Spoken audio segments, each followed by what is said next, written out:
Assalamu alaikum bandiraɓe hettiyankoɓe yeɓiyankoɓe Ayaw Pindi TV bisimilla moni ruɓindu jayndeli moɗon weltare min dañi huccite moɗon oɗo subaka alhamisa hande ko wiɗon tan yo Allah waɗanen jaam goto fof salminama e inde ko noon manama e jettoɗe serenɓe men dijitaka hay lawol gotol calminama juurama bertama juuɗe ñagama duwaw yuppo e Sénégal yuppo e aduna o foof kono Amadou Moussa hande aɗa andi ko examen entrée en sixiéme ɗon noon min ndewata tan e wiide serenɓe men e kala gonɗo e nder leydi yo duwono kono ɗo cuholon ganda hande ine paye wadde examen ji te examen weeɓade Amadou Moussa bisimilla ma ko noon tigui haɗam arde ɗum ɗon taw il faut mi haalanma safrore aɗa sa waɗi molfa a waɗi oɗo comportement eɗen gandi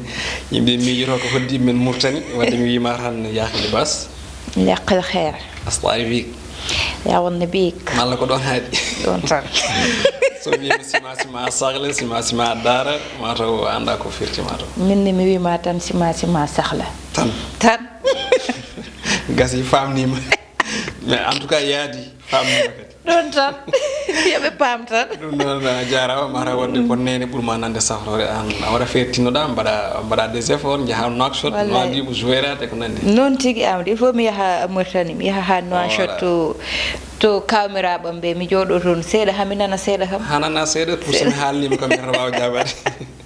ɗum noon ko noon Aissata ko salmitade e salminde yeɓiyankoɓe men ɗoɓe goni e nder joklide dunde Baba Adama nde foof e kuuɓal no mbiɗa ni ɓeɗo sukaɓe ganduɗa hande ne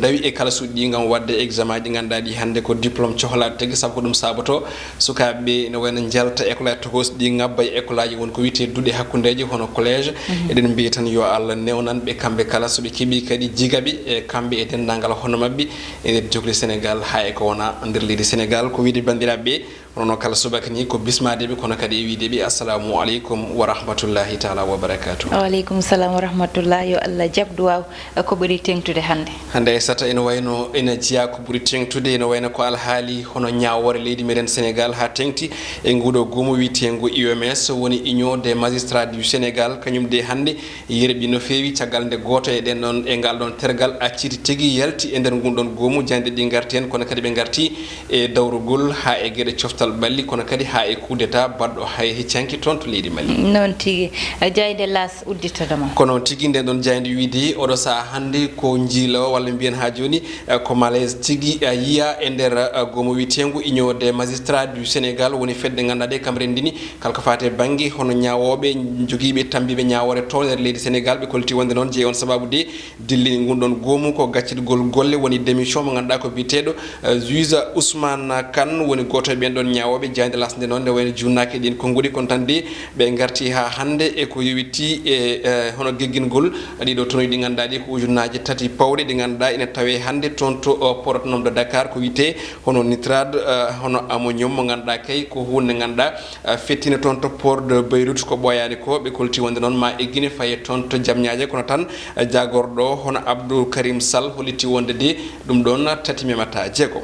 noon tigui jayde quotidien ko addi hande quotidien le quotidien o subaka hande ari ko yewti ko yala une mo kalɗeno woni gaccirgol golle hoorejo mo ganduɗa ko cour d'appel de Dakar cour d'appel de Kaolack jafoɗon hono Ousmane Kane jaltugol makko noon e union des magistrats du Sénégal ɗum ɗon noon ɓe kolti wonde de hande ko malaise mo ganduɗa kay ko mantiniɗo tigui yiya e nder gunɗon gomu kanko Ousmane Kane noon jande arti holko jeeyi sababu tigui o yalti e nder gunɗon gomu so wiide makko ko ngakkere needi yo gay sukaɓe ganduɗa ɓe ko magistrat ji woni ñawoɓe ñawore tonde e nder on ɗon fannu so wiide makko noon ene wayno de ɗum ɗon o wawa ɗum munjeɗen ƴettoje biyoje bonde ganduɗa ɓe noon sukaɓe ene mbiya mawɓe munen kono ɗum ko noon ɓe koliti wonde kanko on Ousmane Kane holiti wonde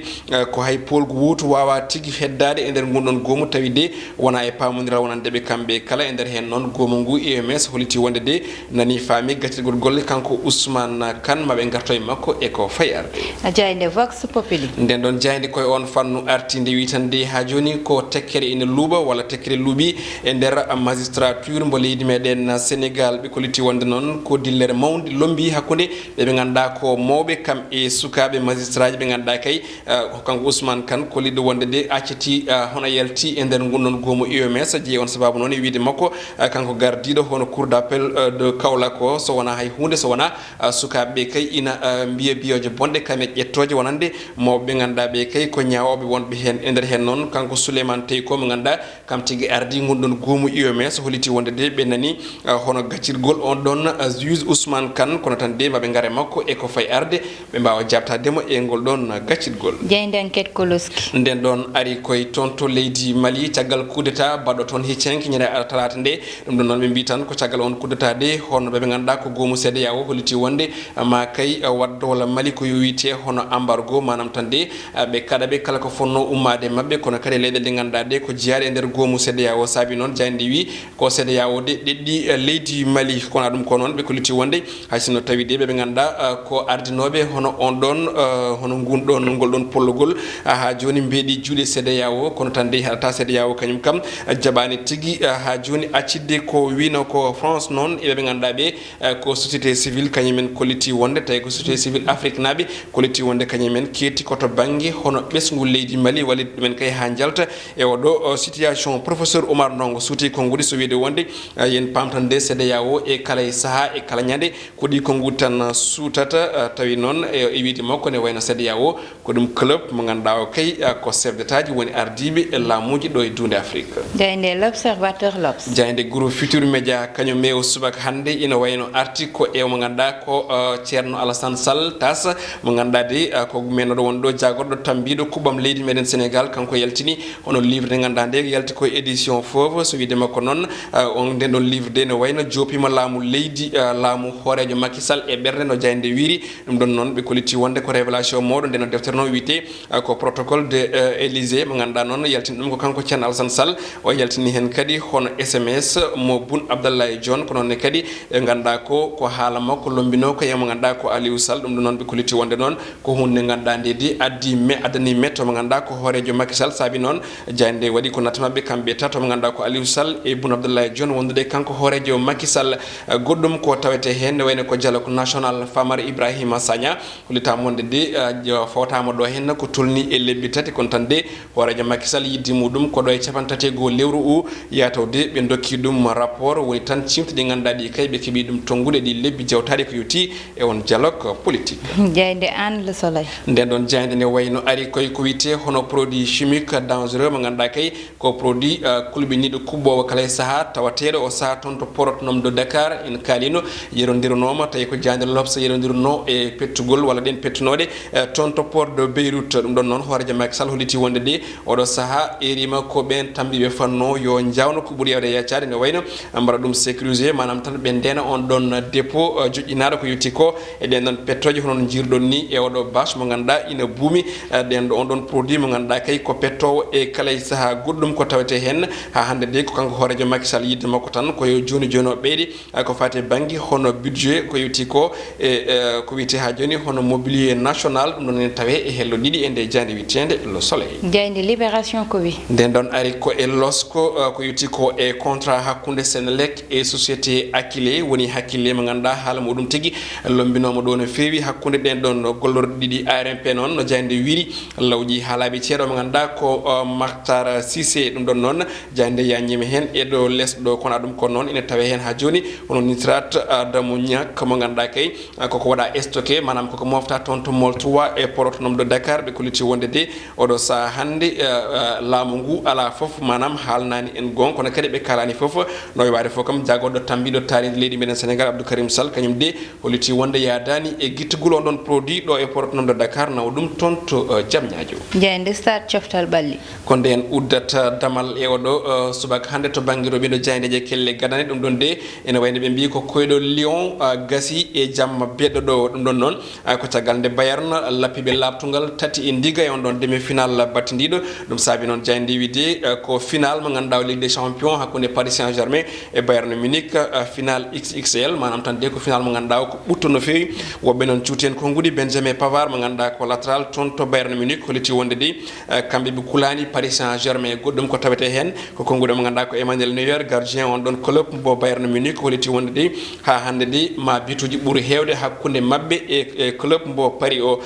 goɗɗo kal hen kadi ko ñabri holliti wonde de match mabɓe e Paris ne wayno ko match mo ganduɗa o ko ɓuuro wadde décisive e on ɗon final goɗɗum ko tawete hen ha hande ko yetti e coftal balli ko Ronald Koeman mo ganduɗa kay kam woni cuɓaɗo kesso keblinowo kippu FC Barcelone caggal nde ɓe ndiwi hono Kexitien o holliti wonde noon o saaha maɓe kaɓo tigui beele Barça en arta en eno wonirno eno andirno e kala hitande goddum ko tawten ko do dunde Afrique éliminatoire coupe d'Afrique des nations de football kono kadi mondial 2022 calendrier o de ne wayno andama holta monde non Sénégal ne wawi fettide Guinée Bissau wonata ko jeenayi wala sappo e jeeɗiɗi lewru novembre nde hitande ko yutti ko non éliminatoire mondial Qatar 2022 ne wawi fuddade e lewru juin hitande ko ɗiɗi e nogasi go ne wayno ko ɗum ɗo wonno ko ɓurno tengtude kelle gadane oɗo subaka hande Aissatou non tigui Amadou wadde 100% France kam wawata wonde ene wayno ko cikkunoɗen estimation walla mbiyen miijoji ɗi berlinɗen ɗi woni hen miijuno ɗum laataki kono kadi hawnaki tade woni ko Bayern fiiɓe 3-0 kamɓe mbawi hamtinade saabu eɗen gandi to Bayern rewdi e Barça e oɗo quart de finale non tigui en tout cas ɓe ganda kamɓe goni Paris Saint-Germain 3-0 ɓe pi Bayern 3-0 fi goto foof fiini goɗɗo eɗen mbawi wiide Allemagne fi France 3-0 France fi Allemagne 3-0 mais Allemagne France aussi ma porte final wadde eɗen mbawi wiide ko match mo ganduɗa o no ɓe mbirnino Diane e saɗa wirni ko match XXL final mo ganduɗa o ma wul jaw kono kadi ha joni eɗen mbawi wadde pronostiqué saabu eɗen gandi football e kala e saaha ko hunde hulɓinide kono favori eɗen mbawi wadde désigné ɓe ganduɗa ko Bayern min d' accord wadde ha joni tan bettere ne wawi dañde hen ko wiyete football ko ñande foof ha joni tan payanto to ganduɗa kañum woni diwan mo Mali ko kewi toon kono Amadou ne wawi wiyede wona bettere saabu ina heewi ko dañta toon woni coup d'état ɗo joni noon Amadou ɓe gandi holi gardiɗo ɗum walla holi gardiɗo hoore leydi ndi haaɓe ƴetta décision ji ɓe poti ƴettude o wiyete ko colonel Assimi Goïta jafoɗon Assimi Goïta ko kanko noon mataw tan jooɗiɗo joni e hoore leydi ndi kono noon Amadou ɓe jaltini point ji 15 ganduɗa ete ko hen ɓe payi ha ɗo e lebbi 9 ɓe mbi ɓe darnata ko woni sungoli gam tan andude holi gardotoɗo leydi ndi kono Amadou ne jeeya ko ganduɗa kañum itti toon Ibrahima Boubacar Keita ko faye gartam e nder leydi ndi saabu banggal gartam woni ko ganduɗa yani noon no feewi saka noon e koppareji ganduɗa innama toon te andaka hoɗo naati ɗeɗon koppareji Amadou Moussa ne jeeya hen wiide mabɓe 1000 milliards mo ganduɗa yaltinama fanede haare Covid 19 te ɓe ganda ɗo naati kono kadi milliard uji temedɗiɗi ganda yaltinanoma gam tan wadde renforcé ko faye banggal armé mabɓe kadi Amadou tabo ine anda ko ɓiɗɓe Mali fanete toon to banggal ɗo haarede woodi ɗo kono ko ɓuri hen hewde woni ɓe ƴewtinte ko wareteɓe ɓuri hewde saabu armé mabɓe tiiɗani ɗiɗon koppareje ne ɓe mbi ko ɓe ganda holɗo naati Mali yeehi ha gurdam mum ɗo joni wiyama gurdam musɗam ɓe gurata toon te ko wayno Mali wone leyɗele Afrique kamɓe kam so muusi tan ɓe jaltat ko noon Aissata dan nden kayen hankkide puɗɗinoma ha jubburi hen seeɗa kono hawre waktu ɗeɗɗi en saabi noon mbiɗama en gartu hen hannde donc ko famminde bandiraɓe hannde Mali ene wawi wiyede duuɓi ɓennuɗo ɗi walla lebbi ɓennuɗo ɗi Mali heddi tan koye inde to banggue état woni laamu no foti laamorade e dendagal didol leydi ndi ene wayno ɗum woni ko Ibrahima Boubacar Keita ronki ɗum jibini caɗele ɗe ganduɗa ɗe mouvement 5 juin ene wayno jibinama ñande 2 lewru juin nduɗo hanki walla heccanki waɗi lebbi ɗiɗi balɗe sappo e joyyi ko mouvement jibina ene tello beddaɗi ɗi saabi haaɓe ɓe ganduɗa ko mintere ɗi jante mabɓe donc kono mbiɗani leydi ndi ganduɗa ndi ko parti goto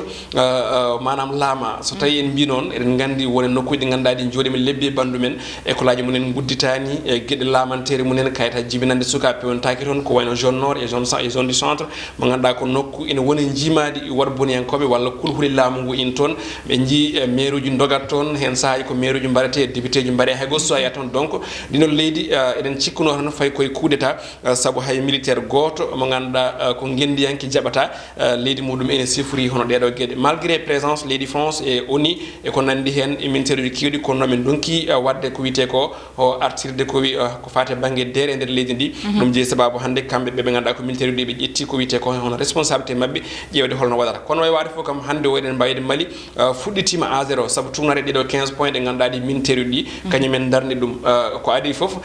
joni joni o kanko colonel mo ganduɗa o ko Assimi Goïta kanko ɗowataɓe o saaha haaɓe mbawa suɓade gardiɗo leydi ndi to banggue transition wawa jogade leydi ko tolni e lebbi jeenayyi ɓe juɓɓini élection ngaji foti wonde koye mois de mai hitande 2021 ɗin lebbi jeenayyi kadi eɗen mbawi wiide ko fewnidde manam ɓasde ko gasɗe hono jortude ɗe wawde fewnidde wadde firti ko Mali hande malgré Ibrahima Boubacar Keita wadde ɗo hen hono duuɓi jeeɗiɗi kono hatta leydi rutima caggal hande hano wano hono 2012 e saha coup d'état banno toon tawi arno ɗum ko hono Amadou Aya Sanogo donc ko ɗum woni ko coup d'état moƴƴani hen kono kadi yimɓe mbawa yebde leydi tan ha bona e juuɗe mumen nden kadi ɓurata bonde donc ha hande en ɗeɓat artude seeɗa e to banggue CEDEAO ɓe ganduɗa peññini wasde ɗumen yadude e onon coup d'état kono en jii ko ɓuuri hawnade ko hande ko leydi France e société civile africain ji woni pelɗe gona laamen koye ɗi ganduɗa ko sukaɓe Afrique naaɓe yaadude e ɓesgu leydi Mali en kaalin hanki mbiɗen so tawi leydi yahani ko sukaɓe jopore peɗeli ko ɓen gummoto jalta e beddaji woni ko Mali waɗi ko donc en jii miijoji certuɗi ummorade e CEDEAO ummorade aussi e ko wayno leni fedde gotago windere nde kono hande sa renaki eko fayi arde eno jirru eno pamirɗen CEDEAO ma won gomo ganduɗa ko jogolgo artoyde wallita ɓe ganduɗa ɓe ko ɓesgu leydi Mali saabu ko ɗum woni ko jiiɗen e kala coup d'état mbaɗaɗo e Afrique noon tigui Amadou tawde kamɓe ɓe mbi koɓe coodima juuɗe mabɓe e Mali kamɓe ɓe ɓe ganda kamɓe goni CEDEAO kono Amadou e point ji sappo e toɓɓe sappo e joyyi ɗiɗon ganda ɓe tottiri ɗum toɓɓere sappo e tati nde woni wadde ko faye losko e wargoli ganda dañi toon te rewane lawol Amadou ɗiɗon wargoli ne hande ma won ko ganda ma surtout ko heewi kono kadi ma hewɓe ma taw pawe juuɗe so tawi ko wayni waɗama toon to Mali saabu ine anda ko wayno warde neɗɗo fawake lawol sokde neɗɗo tawa soka fawake lawol ine ƴewtinda toon no fewi ɗum ɗon alay saago so tawi a jaggui neɗɗo ƴeewa ko poɗɗa jagguirdemo c'est vrai hande ne wawi wiyede kamɓe militaire uji mbaɗiri coup d'état ko abbade e peuple ha tengtinone wiide hono no laamoto ni kanko IBK moƴƴani kono ɗum tan ne gasa tawi yonani e jeese windere nde alay saago ɓe jaltino point mo ganduɗa o ko to banggue sécurité woni ndenka seppoji ɗi ganduɗa ɗi ko pacifique wattindo war hono mayde fodde sappo e goho neɗɗo alay saago nden toɓɓere ara donc nden toɓɓere noon ko nden woni probléme hande mo ganduɗa ene sikka IBK mo ɓeydo ɓilade e juuɗe ɓe ganduɗa ɓe ko to banggue lawol so ummima juuɗe militaire uɗi woni to banggue justice wadde alay saago en tout cas eɗen ɗamini o saaha joni wonande miijotoɓe hono jaltugol IBK e juuɗe ɓe ganduɗa ɓe ko kamɓe goni hono wadɓe coup d'état ɓe kono kadi so ummima ɗon ene gasa directement tawi o wañete koto banggue justice namdade pourquoi ɓeɗo yimɓe ganduɗa ɓe mbaɗama utilisé e yimɓe waɗannoɓe ko fate banggue seppo tawi ko seppo yama jama ko wiyete manifestation pacifique eɗen gandi kuure ɗe jani woɗɗani galle mo ganduɗa ko imam Mahmoud Dicko ha yimɓe pitali fodde sappo e goho neɗɗo en tout cas bilan officiel woni wiye ɓuuri ɗon donc ɗum ɗo kam nde toɓɓere sappo e tati eɗen mbawi wiide ala badnaɗo ɗum so wona IBK e laamu muɗum ministre de l' intérieur ene wonde ministre de la justice noon tigui Amadou mataw ni Amadou ene wawi garten hen kadi saabu ko foti haalede e Mali ko Amadou ine heewi mon pam tan ko waktu o yete yettoto komin dokka e hoƴomaji gasata ɗum saabi amin taƴa ɗum kono ko foti haalede ko ni heewi te gasani ha joni ko kalɗa fo ma wot ko goppuɗa ɗum wonno komin gaddanomane Roɓindu Diaydeli moɗon ko tottude won aadi ko banimon debbo Aissata Ndiaye wonno banum gorko Amadou Moussa Ndeye Fatouma Sali heedanno en e banggal caméra o e tawtorede Amadou